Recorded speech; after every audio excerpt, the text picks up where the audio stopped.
Hey, honey, how are you? Yes. Good. Hi, Wade. Hi. How are you? Hi, Dr. Qualls. I'm doing well. How are you? I'm good. I'm good. I'm searching for my. Okay, there it is. All right. So I've opened up the test for you on Canvas. So Okay. what you can do is go ahead and access Canvas, start test 2. I think I gave like 100 minutes, so you should have plenty of time. Okay. And then once you begin, you can kind of scroll through. It's going to be just like the others. You can pick 5 out of 7. I would just, if I were you, like speak that out loud, like, oh, okay, I'm gonna look at number 1, and then just go with, this is written by blah, blah, blah, and blah, blah, blah. You don't have to repeat the quote if you don't want to. If you want to, great.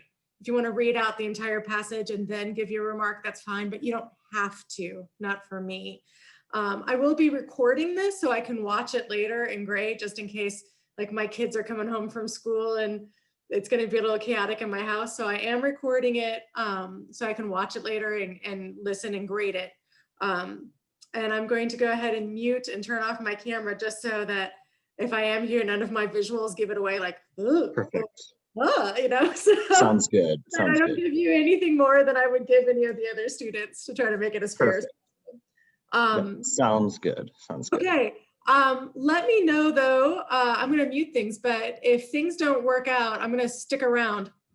If you can't like access the quiz for some reason, I think you should be able to, but if you can't, or it's confusing or something's off, please let me know. And otherwise, you're free to start. All right. Sounds good. Really quickly, it might, my brother is coming home from school as well, so it might get a tiny bit loud in here as well. So we'll see how it goes. You know what? That's totally cool. And you've got 100 minutes. So even if you take 5 going, shush, shush, shut your Bible, then it'll be fine. Sounds good. All Yeah. right. I'm going to Canvas now. Okay, perfect.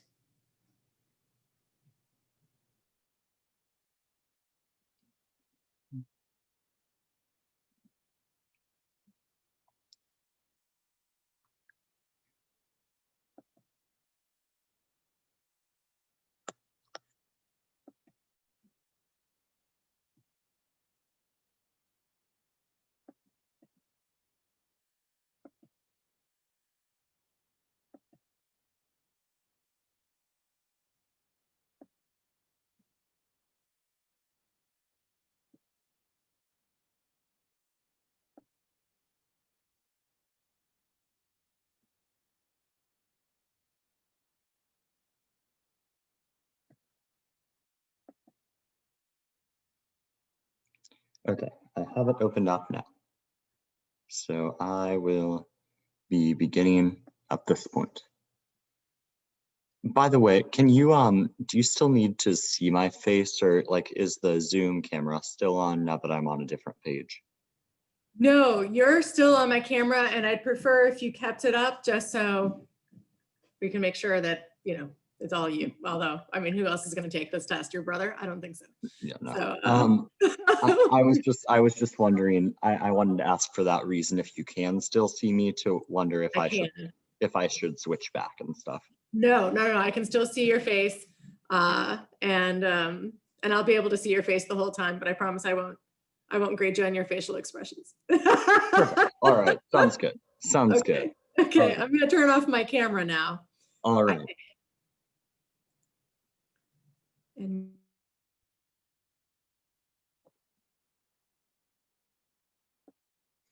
Okay, so I'm going to glance over the questions, and let's see, then we'll go from there.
All right, okay, so I think I have a good idea of what all the questions are going to look like.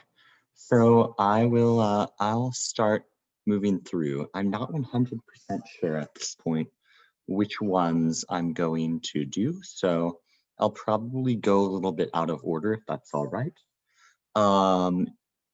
And so with all of that to say, I will, I'm gonna get started with number 3.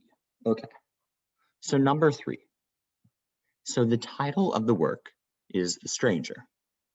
The author of the work is Albert Camus. Who is speaking and to whom if it's a direct quote, or whom or to who is the passage referring? Okay, so when he says my, we're talking about the narrator of the story, Meursault.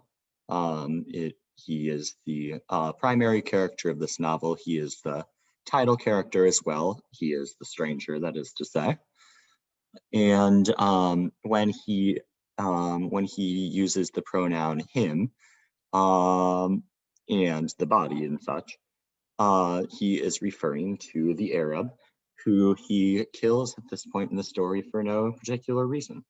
So at this point in the story, Meursault is on a beach in French Algeria, and he was on a holiday excursion, so to speak, with some of his friends, and recently they had a little bit of a scuffle with a group of Arabs on the beach, and so out of seeming annoyance primarily and the glare of the sun, he claims, Meursault kills one of these Arabs who had gotten on the bad side of his friend. So where we're going with that is, so I'd really like to reiterate what I said in an earlier analysis in regard to the knocking 4 quick times on the door of unhappiness. When he shoots the Arab, it is a very active and deliberate choice, even though that the motive is not really present, or if there is any particular motive, it's not a sensible one. It's not a reasonable one. It's that idea out of from Dostoevsky earlier this semester, in which in The Underground Man, he talks about how, a lot of people consider reason, especially Enlightenment thinkers, consider reason to be this great ideal. But a lot of times, the very nature of free will is that you can act according to reason, but your actions don't have to be reasonable. You can choose not to act reasonably. And that is, in this case, what Meursault does. Let's see. I think that's where I will leave off with that one. I think I've made the point I want to make. Okay, so. All right. Well, I'm going to go on to number 4 now. So the title of the work, it's an essay called The Myth of Sisyphus, and it's also by Albert Camus. So it's not exactly a person speaking in this case. It's more Camus himself is presenting the story from Greek mythology of Sisyphus, who cheated death, and he's applying existentialist themes to such a story. So with that said, I think that I'm going to go ahead and read the quote for this one. I think it's interesting. I leave Sisyphus at the foot of the mountain. One always finds one's burden again. But Sisyphus teaches the higher fidelity that negates the gods and raises rocks. He too concludes that all is well. This universe henceforth without a master seems to him neither sterile nor futile. Each atom of that stone, each mineral flake of that night-filled mountain, in itself forms a world. The struggle itself toward the heights is enough to fill a man's heart. One must imagine Sisyphus happy. So it's talking about this Greek character, Sisyphus, who is in this ridiculous, absurd, futile task in eternal damnation in Tartarus, in which case he has to do this. He has to push this rock up this hill and then push it up the other side once it rolls down. And Camus argues that that is essentially what we spend our lives doing, because Camus claims that the universe itself is meaningless and that the tasks we busy ourselves with aren't in the long run that significant of tasks, even if they seem really large and the biggest thing in the world while we're in the process. And so Camus argues that that is what life is. It's precious because it's us. We are the ones doing these tasks and giving meaning to them. Even though life and these tasks that we occupy ourselves with don't necessarily have meaning of their own accord, we give them meaning, and that's why it's so valuable, because it's us. All right, yeah, so that is my point for that one. Moving right along. So on to number 5. Let's go to number 5 here. So the title of the work. This is the Metamorphosis, and the author is Franz Kafka. So who is speaking and to whom, if it's a direct quote? So this is the main protagonist of the short story, the novella, Gregor Samsa. And Samsa realizes one morning, in a very Gogol-esque manner, that he has, for no particular reason, and very absurdly at that, been turned into a vermin, an insect that is, of some sort. So, with that said, I'm going to go ahead and read his quote. He's talking about himself here. Getting up early all the time, he thought, it makes you stupid. You've got to get enough sleep. If I didn't have my parents to think about, I'd have given in my notice a long time ago. I'd have gone up to the boss and told him just what I think, tell him everything I would, let him know just what I feel. Well, there's still some hope. Once I've got the money together to pay off my parents' debt to him, another 5 or 6 years, I suppose, that's definitely what I'll do. That's when I'll make the big change. First of all, though, I've got to get up. My train leaves at 5. So, like Sisyphus, and like so many other protagonists this class has discussed, Samsa is in this very difficult position of being in the monotony, the day-to-day humdrum of a meaningless task that doesn't really give him any kind of validation. And even more so, the reader is left to question if it is really him. Is he really the one making choices, or is he living in bad faith? And in which case, he's just doing what is expected to play the role of a good son, so to speak.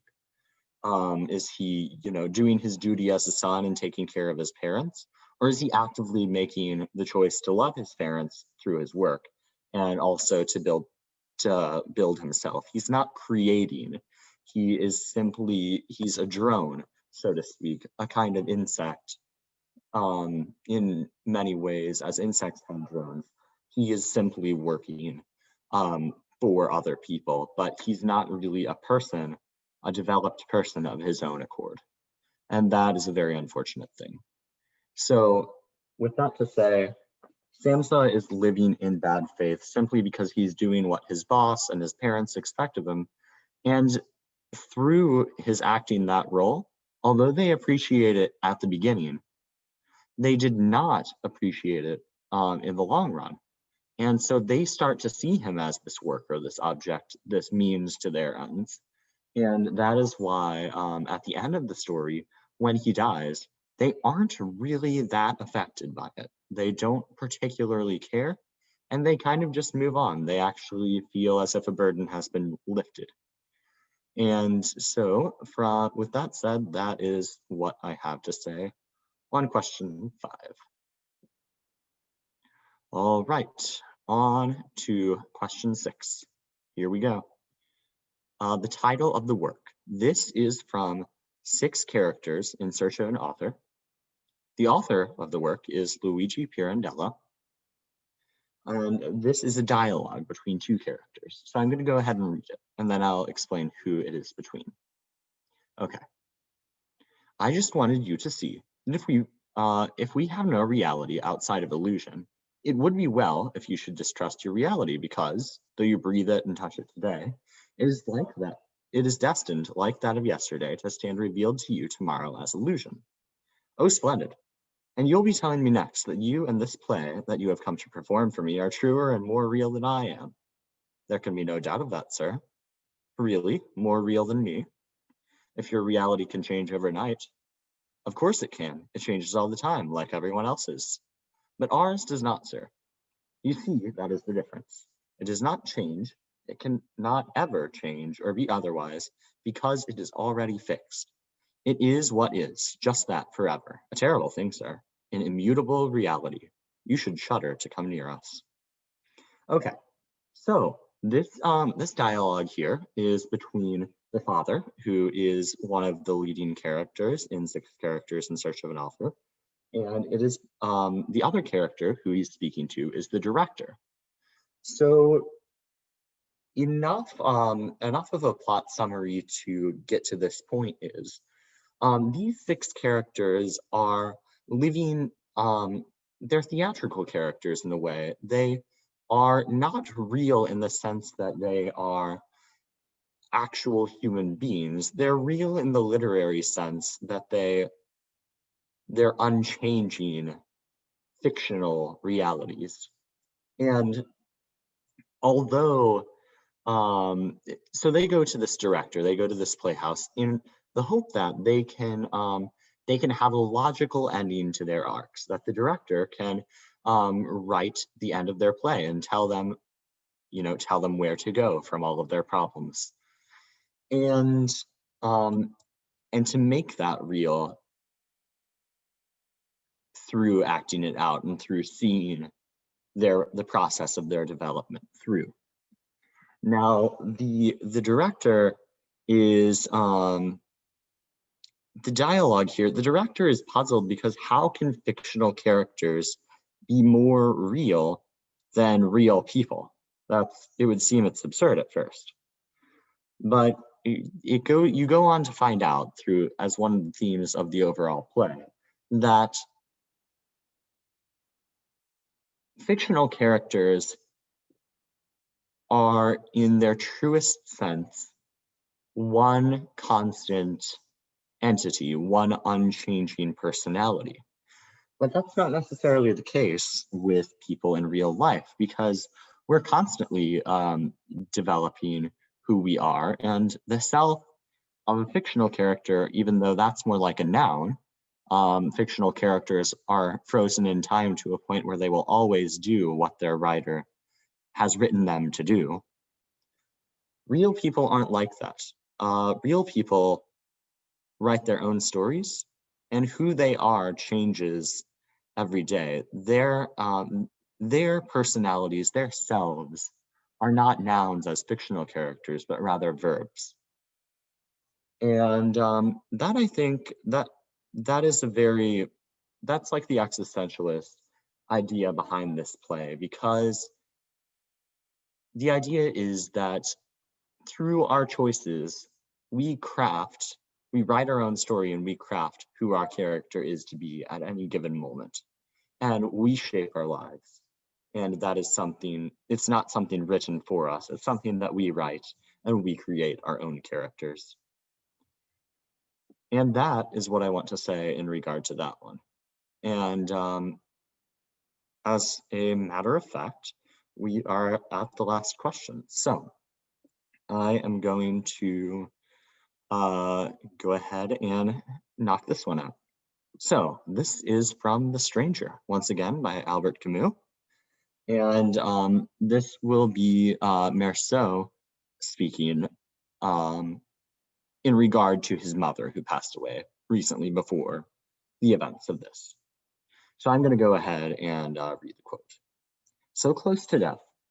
My mom must have felt free then and ready to live it all again. Nobody had a right to cry over her. And I felt ready to live it all again too, as if that blind rage had washed me clean, rid me of hope. For the first time in that night, alive with signs and stars, I opened myself to the gentle indifference of the world. Finding it so much like myself, so like a brother, really, I felt I had been happy and that I would be happy again. Okay, lots to unpack in this quote. This really struck me. This was a very interesting um, conclusion to the novel. So let's dig down into it, I suppose. So this is, as I mentioned, Meursault speaking about his mother, and he speaks about new beginnings at the end of life. Why would his mother, for example, have taken a quote unquote fiance even in her last days? And it's this idea of still being connected to the things of the world until the very end, still pushing that rock up the hill, so to speak, until the absurdity ceases at death. And in the case of Meursault, he's still going through that as well. He'd been indifferent to the world before, but then he realizes at the end of the novel that in reality, he was crafting himself all along through his indifference. He shaped a personality, and he understood that indifference of the world is a very real thing. That was the one thing that he wasn't a stranger to. And in that respect, he had, in some ways, taken part in the world through not taking part. It's a curious paradox. I'm not entirely sure how best to explain it, but that is a general statement. So at the end, Meursault starts to have these desires to cling on to life, these hopes. Maybe my case will be appealed, or maybe there'll be a chance to escape. Who knows? But at the end, when he realizes that his life is not granted, and that his time is very limited, and the time he has is precious, and he's spent it in indifference, he realizes that through that he has, in some ways, taken part of the world.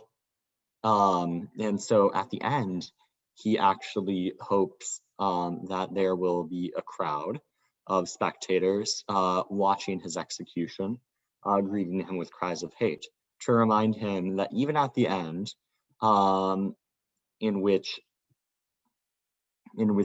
this absurd mechanism of justice is putting an end to his life, he is still part of that system. All right, well, I think that will be that. So I'm going to go ahead and click the submit button to officially say my test is complete. And there is that. And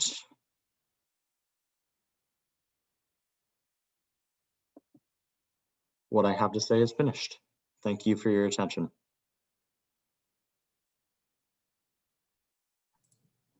Take care. Thank you, you too. Thanks for a great semester. I appreciate it. Yeah, I appreciate you as a student. You're awesome. I'm so glad you're an English major. Makes me very thank happy. You. So. Oh, by the way, I'm thinking about next semester. Once I switched over to English, I need an English faculty mentor. Would you be interested in perhaps doing that? Oh, I would love to. Awesome. That would be fantastic. Yeah, I'll put together a really great plan for you. Do you have next semester already figured out in terms of your Yeah, I do. courses? I'm doing, for my history side, I'm doing historical methods. Okay. For English, I am doing Shakespeare and early modern literature. Let's Perfect. see, Okay. I'm doing a history of Western art, which counts towards my ancient Civ minor. And Oh, and that's then great. the other one, oh yeah, Reformation, which counts to my Catholic studies minor. So a little bit of a spreading across the board. Great. Right, right. And so next fall, we'll have to make sure that you get in 301, which is Mhm. literary methods. You'll really love that class. That's one of the only two absolutely required courses, that and the capstone at the end. Um, and is, we'll get you in 301, and then from there, basically you get to choose. I'm guessing that your emphasis is probably going to be in European or British literature, world literature, that sort of thing. Seems to be where your Yeah, I think wheelhouse so. is. So we'll make sure to tailor the course requirements to emphasize that as heavily as we can. It'll be fun. It'll That be would be good. awesome. Thank you so much. I appreciate it. Oh, Yeah, yeah. I'll let you know too. There's I'll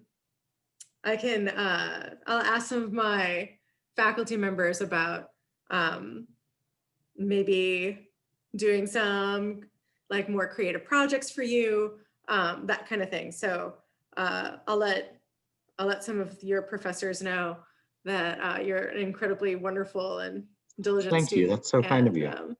yeah, like Dr. Schnellman, you're gonna love her. She does an amazing job Well, with I look Shakespeare. So forward to it. it'll be a fun ride for you. That's It'll be awesome. great. What other classes do you teach, Yeah. Dr. Qualls? I really enjoyed your class. I teach the 300 level classes I teach are mostly creative writing Okay. side. That's where my terminal degree is in. So typically, if I teach at the 300 level, I think I'm going to do it next fall. But it's usually my majors, and I have a lot of advisees. I'm kind of like the English person advisor, I have to admit. That usually I tell them don't take any more of my classes because they're 200 level and you're way beyond that. You're beyond that now. So, but yeah, I mean, if you want to take creative writing, you're more than welcome to join my classes. But otherwise, you're going to meet some amazing professors, much better than I am. So you'll have a great time. Well, I thought you were awesome. So thank you for everything.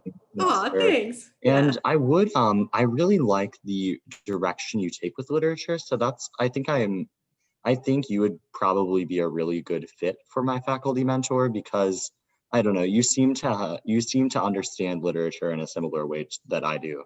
So Oh, good. Yeah. I mean, I'm kind of a philosopher at heart. yeah, And so when I read literature, it's really it's deeper to me than like theme and character and what. Like exactly. I Yeah, don't want to waste time with that stuff. right. Yeah, absolutely. That's like for me, it's like putting literature like a dead body and picking through it like a corpse, like an autopsy. Like, no, it's a living, breathing, wonderful, rich thing. So yeah, and there are definitely other people in my department who do the same thing. So I think Schnellman is one of them. You're going to really enjoy her. And I think we're going to try to get you, I mean, you need to take some, you're going to be taking Dr. Elms. Your mind is going to be blown with her. She's amazing. So we'll keep putting you in as many of Dr. Elms's classes. Dr. Carnes, he's the other Anglophile on our campus. And you're gonna have a great time. It's gonna Awesome. be I look wonderful. forward Yeah, to it. yeah, it's gonna be great. So Right. take care. I would love to be your mentor. Shoot me an email if you wouldn't mind saying as much, so that I can get the paperwork underway. And Absolutely. yeah, so then I can get in and see all of your schedules and all that good stuff. Sounds good. Okay. Perfect. All Have a right. great break, Dr. Qualls. Thanks. You too. All right. You take care. Tell your family I said hi. Tell them they have an amazing son. I will. Oh, thank you so much. Have a good one. See you later. Okay. Bye bye.